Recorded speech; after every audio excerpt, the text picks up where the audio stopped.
Welcome to the Cabrera Lab Podcast. Hey. Hello. How are you? I'm good. How are you? I am doing awesome. I'm super excited for today. You are? I mean, I feel like I'm excited for everything. You are excitable every day. I'm excitable. I'm a happy person. You are. I'm always wake up excited for the day. Okay, so today, continuing on our sort of preview of things that are coming up at the conference, May 1st and 2nd. Yes. Don't forget, Cornell.systems.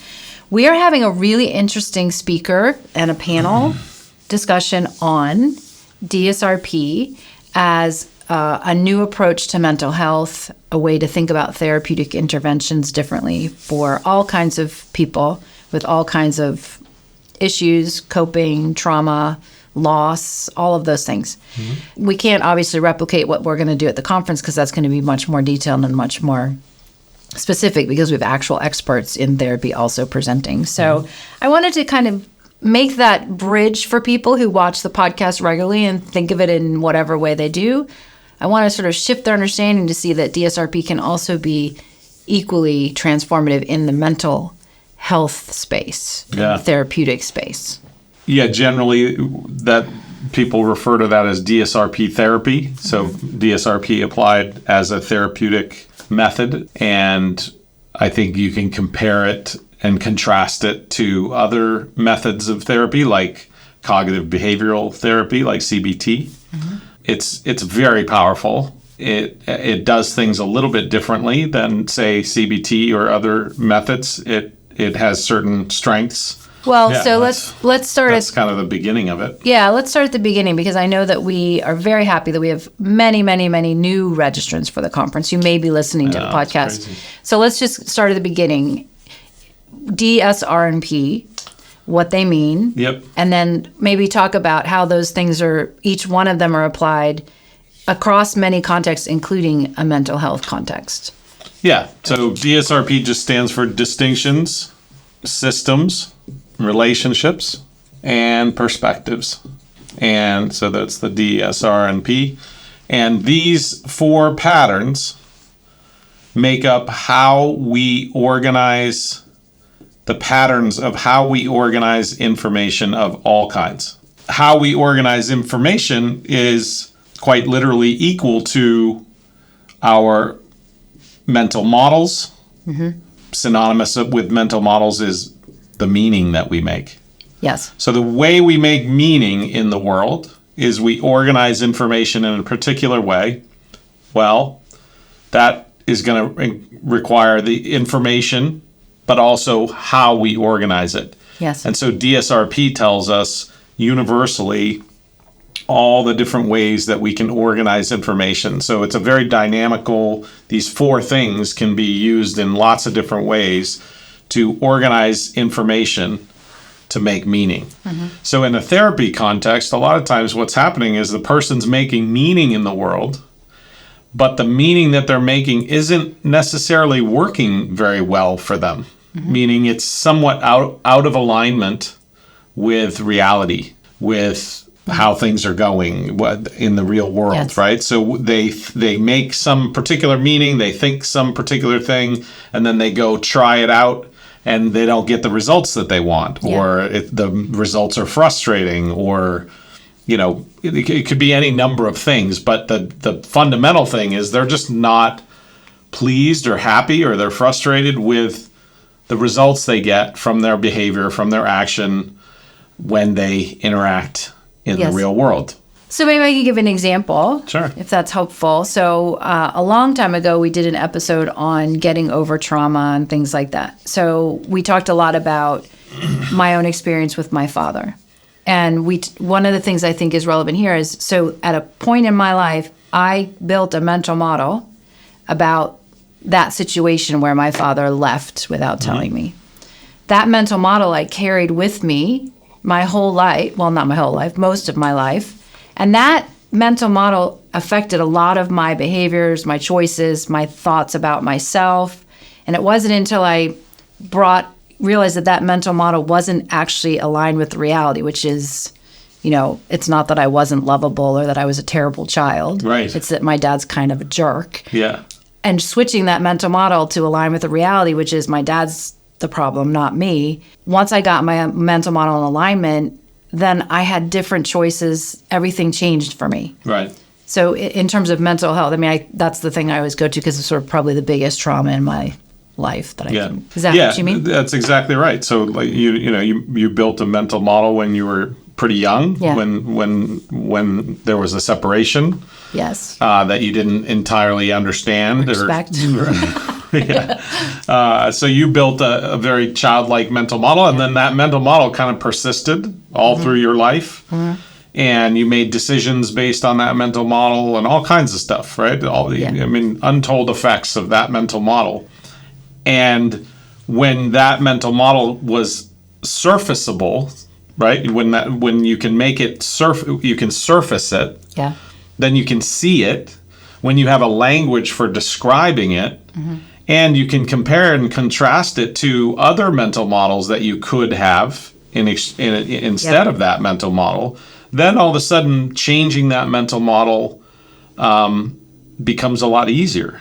Yes. Right? Because you can say, well, is this really what happened? Is this really the truth of the matter? Or, is this a better mental model that I could use?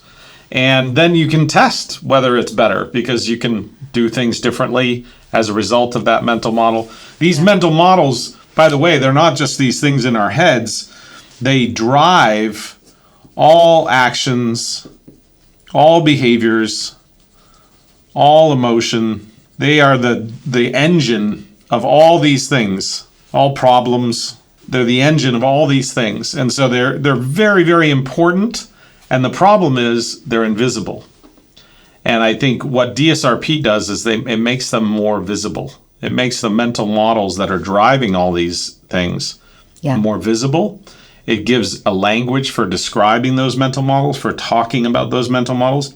And when we can see it, and when we can language it, it's a lot easier to fix it or change it or do something about it. When it's invisible, or when it's just like entangled like a spaghetti mess in our head, it's very difficult to sort of get in there and pull it apart. Well, because you can't evolve it or revise it if you don't see it in the first place. That's right. And so many of these things we sort of carry with us and we don't know that they're with us. They're just in there, and they're sort of, I guess, part of our subconscious. That's right. And often, in life as adults, it's not until we see a pattern of sort of dysfunctional behavior or bad outcomes that we have to stop, maybe even seek therapeutic help to identify what am I doing that's causing these dysfunctional and harmful patterns in my own life. That's right. Well, so we started out this episode by saying that DSRP is sort of new in mental health. But the truth is, DSRP has been around for a long time. We've done a lot of research on its effect. Yes. Yeah, it's been around for a long time. It's been used in mental health for a very long time. But I think it is new in that it's being described as a therapeutic model. It's being studied now as a therapeutic model, and I think it'll become more formalized as a therapeutic model. But it certainly has had lots of time in the field. Well, yeah, and it not only that, it's been in front of a lot of different types of audiences and had great effects. So you can imagine, from our youngest, our preschool kids in different school districts have used it to understand course content as well as themselves as human beings. And their emotions and everything under the sun, And then we also get to work with businesses and organizations and leaders who are trying to better develop their own skills in leadership. And athletes, sports performance, military, special forces, CEOs, government officials, you name it, parenting. It's been used across those, and empirically speaking, there's a lot of studies that show it is not only does it exist, that we can actually measure its existence in nature and in the mind, but also its effectiveness, and its effectiveness is quite remarkable in terms of when people are aware of these patterns of thinking, they have tremendous increases in their emotional intelligence, their problem-solving ability, analytical intelligence, systems thinking abilities. I think it would be interesting, or I guess I think it would be important at this moment to remind people that you said it's the DSRP are the way we organize information to make meaning or build our mental models. And I think it's important to say that information can be about anything. It could be about 6th grade math content. It could be about why am I triggered by something in a setting and causes me to behave badly. Like the information is about yourself. It could be about anything. And that's why it applies across all of these contexts, because it's agnostic to the information, right? Yeah. It's equally useful in the mental health realm as it is in quantum physics, as it is in it's really anything. it is completely informationally agnostic. It doesn't your brain and what you think about is relatively agnostic to the information. It doesn't really care what you're thinking about. It still processes that information. So like you said, it could be about 3rd grade math or what kind of apples you like.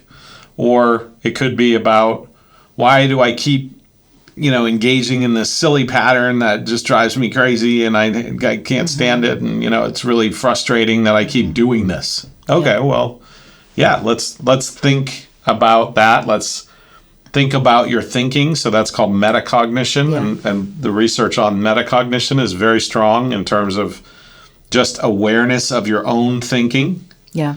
Can have remarkable effects and success in every domain. And what this is doing is it's not just the application of thinking about your thinking, because you can start thinking right now about your thinking, but this is giving you the real technical understanding with distinctions, systems, relationships, and perspectives of exactly what your thinking is made up of.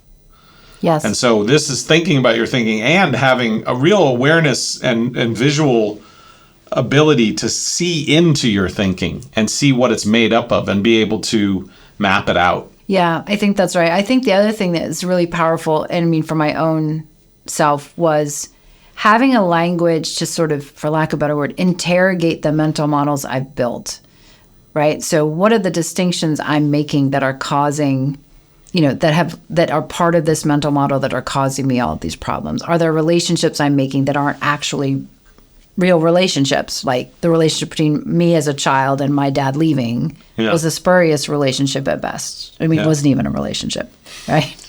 Perspectives. I mean, I guess what I'm trying to get at is understanding how you build a mental model allows you to not only build them, but also then know how to test them, their veracity, in order to evolve them to be better aligned with the real situation as it's presenting itself, whatever it is. Yeah, absolutely. Yeah. I mean, another way of saying that is just that the only thing standing in the way of you getting what you want, regardless of what that is, like you want to be healthier, you want to not react as much, you want to not be, you want to have successful relationships. Yeah, you want to have better relationships. You want to be better at baseball. Like, it doesn't really matter what you want.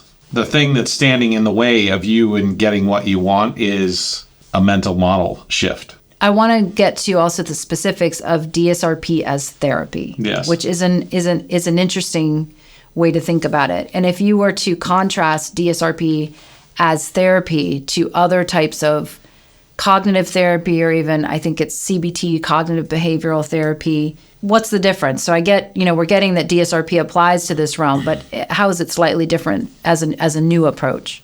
Yeah, so, I mean, it could be compared and contrasted in a lot of different ways to a lot of different therapies, but let's take, possibly one of the more popular therapies, CBT, right? And let's say something simple like, I am a failure, right? Like somebody comes in and they say, I just feel like a failure, or I am a failure, right?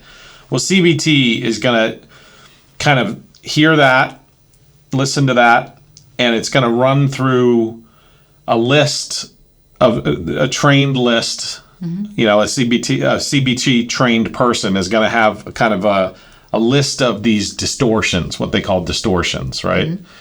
And it's a preset list of things, one of which is labeling. And so this person is labeling their self rather than their behavior, right? So they're making a labeling error, right?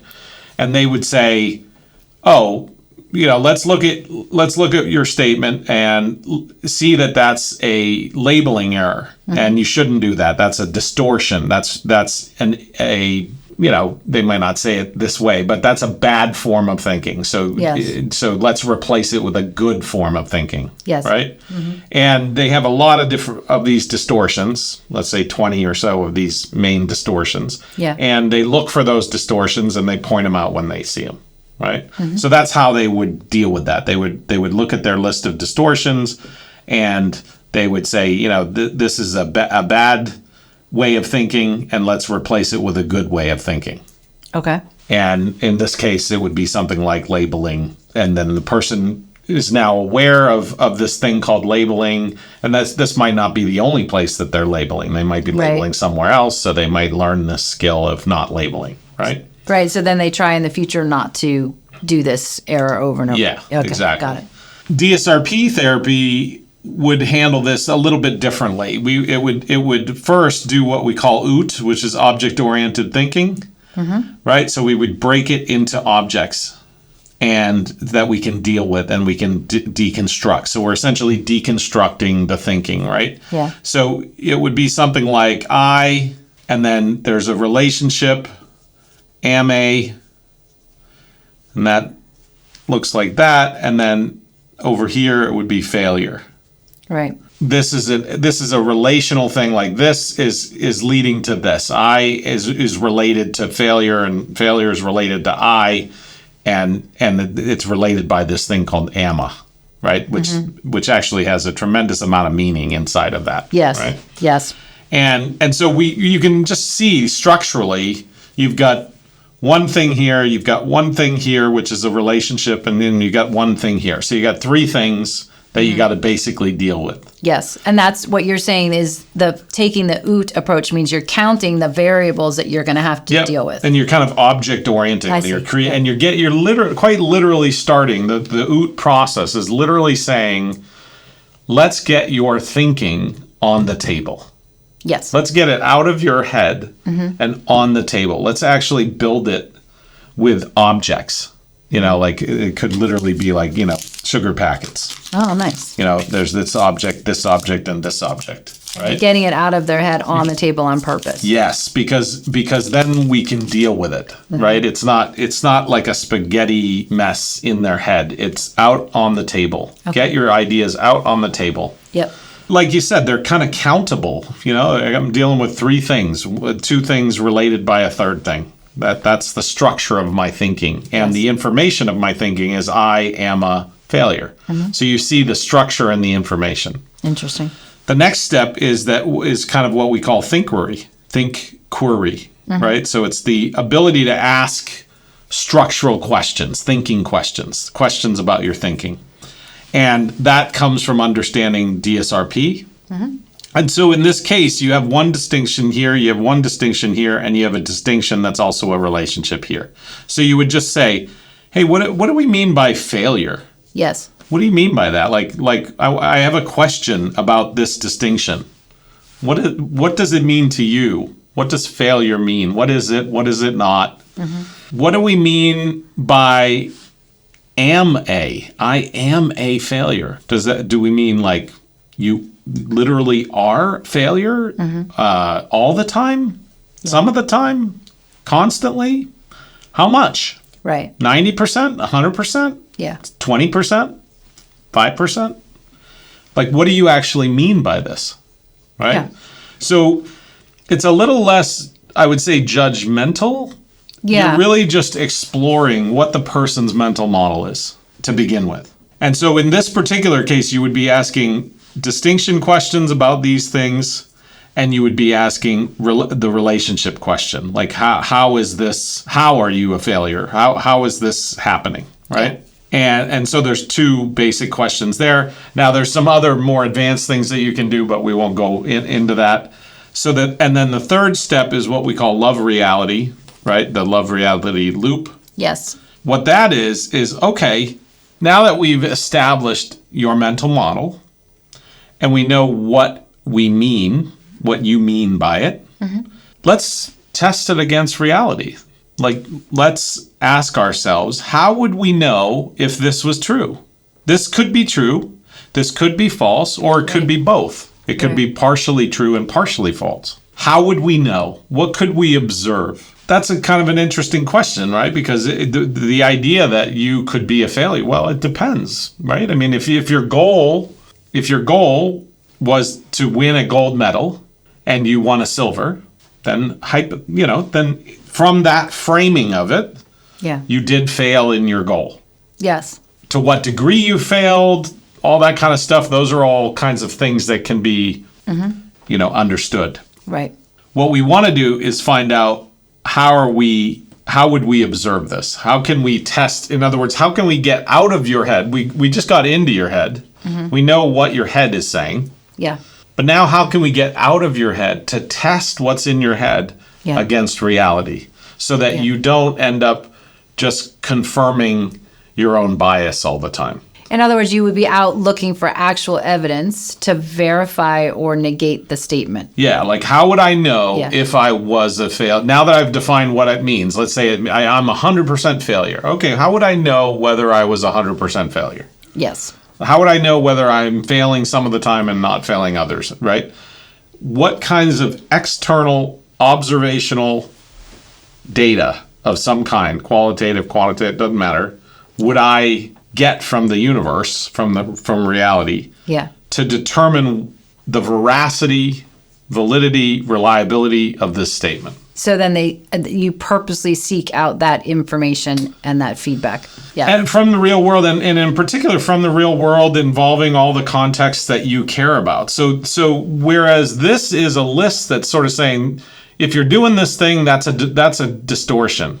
Yes. Don't do that. Do this. This is sort of saying, well, based on the parameters that you set up, this statement might be true. This statement might be false. Let's find out what this statement even means first. And let's walk ourselves through it. Let's get our ideas out on the table. Let's interrogate those ideas. And then let's butt them up against the only judge that matters. Yeah. Not the opinion of therapists, not the opinion of the psychological profession, but the opinion of reality. Let's bump it up against reality and find out what reality says. What can we observe? Yeah. This episode is sponsored by Training Camp, the ultimate online spot for building the mental fitness that drives personal and professional change and success. At Training Camp, you'll have access to the science and practice of thinking with personalized thinking assessments, tiered training, and best of all, practice that improves skill. Go to CabreraLab.org to learn more. And now, back to the episode. Sometimes, I don't know, but sometimes it seems like we offer a lot of advice and help to people that is sort of in an ideal world, you would do this. But, the reality is I don't live in an ideal world. Yeah. This is my reality. Yes. Evidence in my life. Yes. It's very context specific, which means it's incredibly useful. Yes. So I didn't win a gold medal, but I did raise 2 healthy children. Yes. I did get a promotion at work. Right. That's so, and you might find in that process that, I'm 99% not failure and I'm 1% failure. That allows this statement to exist, but not overtake everything, right? Yeah. What we want to do is not say statement bad, do this instead. What we want to say is, we all think these things. What do you do when you think that thing? That's what's important. It's not that none of us have ever thought this thing. No. It's, what do I do with this thing when I think it? Well, first I clarify what I mean by it. Yep.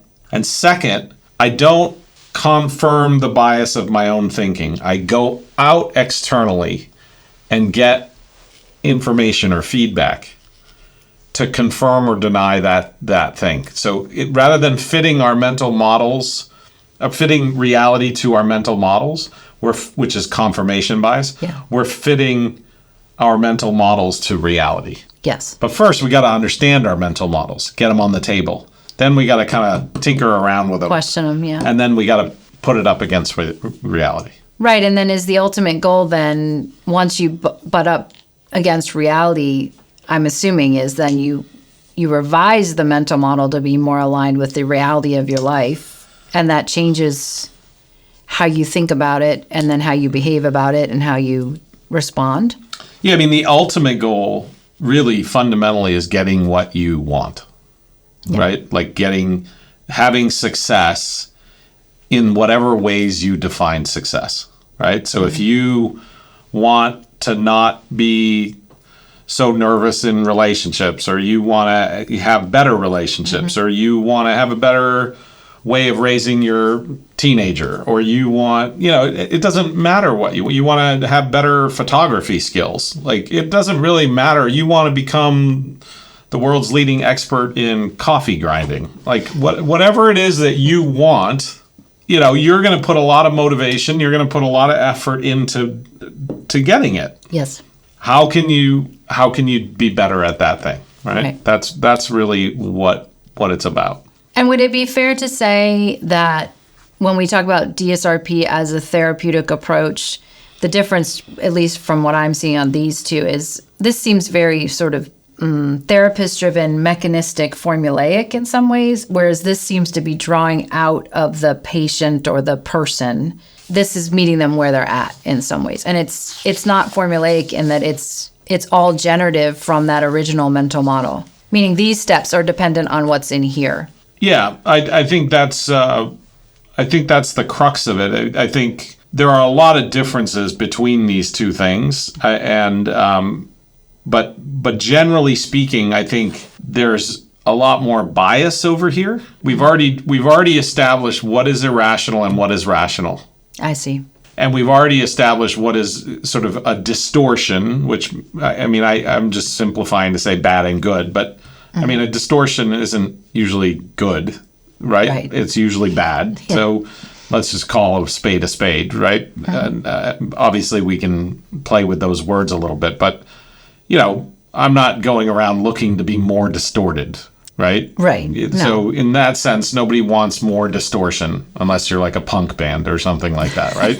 So, there is a bias and a judgment over here. Mm-hmm. And over here, it's almost entirely based on, okay, let's just understand this together. Let's understand it. And through the understanding, it sort of fixes itself. I see. This is much more based on, let me show you how to fix it. And this is much more based on, let's understand it at a deep level, and it'll fix itself. When you were saying that, and you can correct me if I'm wrong, it sounds like over here, this approach takes this as fact. Like this statement stands on its own. The veracity of the statement is less tested than it is here, right? So here it's like, oh, there's a problem. You think you're a failure. Yes. And here it's like, oh, you think you're a failure? Let's understand why you think that. Yes. And how we could butt that up against reality. Because, for example, again, like using a more extreme example, if my goal in life is to win the Super Bowl, and I didn't win this year, what I want to know is, how am I going to win next year? How am I going to do things differently so I can win next year? Right. And that's what I've decided I want to do. It's not up to you to decide what I want to do, right? No. So it's not really helpful for me to say, as a therapist, for me to already kind of come prepackaged with, well, you're not a failure. Don't think that. You shouldn't think that. Right. Well, no, you should think that. Why not? If you are, based on how you're defining it, if you didn't win the Super Bowl, you wanted to win the Super Bowl, next year you want to increase your probability of winning the Super Bowl. If that statement means that, and you're trying to figure out, what do I do in reality next year? Oh, I got to train harder. I got to, resist injury more and all this kind of stuff. Okay, I'm going to train differently. Well, that's different. That's different than, this is on our list of things that you shouldn't do, cognitive distortions you shouldn't do. Right. Don't do it. Yeah. Replace it with this. Right, but if you interrogate this mental model a bit through Think-Ori and the Love Reality, what you're getting at is, okay, from the perspective of the Super Bowl, I am a failure. Like in the context of trying to win the Super Bowl, I am a failure. Or you change the statement to, I failed at winning the Super Bowl. Yes. I am existentially not a failure, but I did fail at winning the Super Bowl. That's Yes. reality. Yes. And then you can move on from that. Then you Right. decide, do I want to try to win the Super Bowl, or maybe that goal wasn't. Right, and I think a lot of times what we're doing is we're listening to these words and assuming we know what they mean. Yes. In this column. In this column, we don't assume we know what they mean. That person could mean a lot of different things. They could just be using shorthand for, oh, I'm a failure. I totally blew it. I totally blew that. Right. Well, you didn't totally blow that, right? You know, maybe it wasn't total. Maybe it was. Maybe you did totally blow it. I'm not I'm just, let's figure out what you mean. Well, but the important thing is understanding what they mean is getting to the reality Yeah, of what actually happened. We think that these words, because of the dictionary, have definitive meaning. Yeah. But they have different meaning for everybody who says it. So let's figure out what they mean to the person who's saying it. And then let's figure out whether or not there's any evidence that if they really do believe something, and that something really is a distortion, or really is, by the way, there's far more distortions than these 20. So there's an infinite variety of distortions, and we want to find out from the source if it's distorted. Right. And this is the source. The source is bump up against reality, and let's see if it's distorted in that very specific context, in the thing that is meaningful to the person. That's the source of distortion, not this list. Yeah. Reality is the source of distortion, right? It's the source of whether something is distorted, meaning misaligned with reality. Yeah, and it sounds like if you went up a level, not just the specifics to CBT versus DSRP, but if you go up a level just to DSRP as a therapy, it seems like that's more about not the words you're saying, but the words are like a window into the mental model you have that's causing outcomes for you in your life, right? And so if you think of DSRP as the core of a new approach to therapy, what it is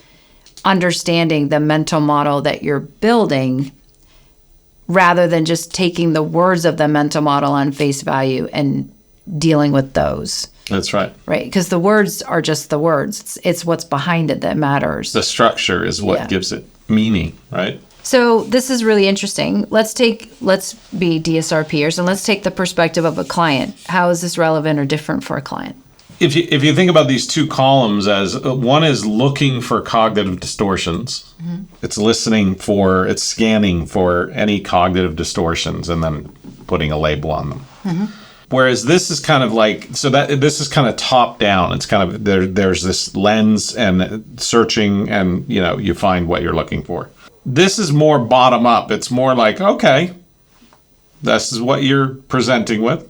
Let's build it and let's see where it leads, right? Let's uncover it. Let's uncover what is there.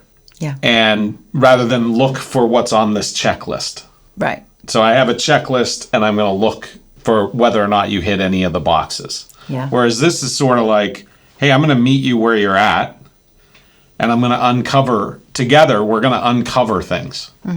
That has some big implications. Probably the most important part of which is it leads to greater capacity for the client. Meaning over time, you get so that you don't need as much therapy. Oh. Which probably isn't great for billing, but it's good for the client. Because they sort of have an internal mechanism to be their own. It's like you're learning to fish rather than like you show up, you get a fish, and then you're learning to fish over time, much more so because you're building it from the bottom up each time. So in that sense, I think there's a little bit of like DIY therapy going on where you're do it yourself kind of you can add to it. No, I love that, which means I experienced this myself. You're equipping people with the tools to actually better understand, interrogate their own mental models and butt them up against reality so that they have the tools to revise or evolve that mental model to be more in alignment. That's right. Which then means they have better outcomes. Yeah. And you can imagine if I know how to do that over and over again over time, I'm sort of handling it myself in that way. And quite literally, this is the content that's possible over here is infinite. So there's infinite content, infinite context. Over here, you've got, like, you're very limited by this list of 20 things. You're very limited by whatever cognitive distortions are on the list. Right. Over here, you unpack it. There could be a very, very complex, sophisticated, nuanced misalignment with reality that isn't on the list of cognitive distortions that comes out in the process. I see. So you're going to just find more over here.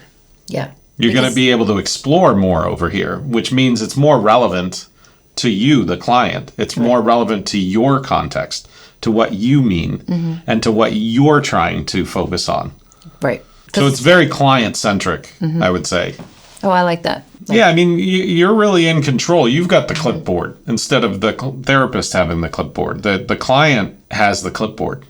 Ooh, I would love to have the clipboard, though. You know what I mean? Yeah. That's the way it should be. The client should have the clipboard. Right. It's the client's life. The client knows more about the details of their life, and they are more motivated to get this thing fixed or done or finished or whatever than anybody else in the world. Yep, because they're suffering the consequences. Exactly. Yeah. And they have the time. Right? And like interest. a therapist is going to go on. The second that client leaves the office, the therapist has another client. Yeah. The therapist has a life. The therapist has all these other things. They're probably not going to think about it very much until the next time they meet with that client. Well, that client's going to go and think and wonder, and they're massively motivated. And it shapes all of They're these massively experiences. incentivized, and they know so much about their situation. They know more than anyone. More than anybody. Yeah. They have more information, and a lot of times they're just getting bungled up or messed up in the information. So if we can expose the structure and build it, they can see the structure of it and go, huh, interesting. I am making that relationship, and it is kind of flawed, Yeah. And it's flawed in this one scenario. It's flawed in most scenarios, but it's true in this one scenario. And so, does that mean I'm going to change the way I speak the words? Yeah, maybe I'll not say such generalities anymore. Right. But I'll still say, yeah, I failed last year. Yep. When I didn't win the Super Bowl. I'll still say that. Well, I didn't either. Yeah, you know what I mean? Like, you know what No, it's not that we've preordained that it's a judgment. No, I like that. I think that's fantastic. I think, this has been fascinating, but I can only imagine we have an expert there who's actually speaking on this topic. And we're doing a pilot study of DSRP therapy. So we're starting to, and a lot of times in research, that's how it works. It's done for a long time, and then people start to go, okay, now we've kind of gotten a little bit of understanding of how to do this thing. Let's study it. And let's study it happening in real life. So we're going to be studying it with real people in with real situations. Clients and real therapists. Yeah. Yeah. And you can learn a lot about the sort of approach and how we're structuring all of this stuff if you come see the conference. One last thing I would say is just because we set this up as a distinction or a contrast doesn't mean that they can't. These things are not like polar opposites or anything. Like understanding DSRP therapy could make cognitive behavioral therapy better, and many of the other therapies could be better as a result of having this new therapeutic approach. Yes. So it plays well with others for sure. It's not that it's like it doesn't get rid of any of these things. Right. It just simply adds to them. Yeah, it can be additive, not replacing. Yeah. Okay, so I'm going to remind people May 1st and 2nd. Yep. The conference. It's Connect the Dots. Connect the Dots is the theme. We also have a new book, Connect the Dots, coming out. Yeah, you can pre-order that. On our website, cabreraresearch.org. But most importantly, you'll learn a lot about this as a topic. Yeah, we not only have this the therapy DSRP therapy session, but we also have a special session on the PTSD protocol, so that related but different. And we'll have a lot of other sessions on education and lots of different topics. But cybersecurity, sales, all kinds of things. Lots of fun stuff. A lot of diversity of things that DSRP gets applied to.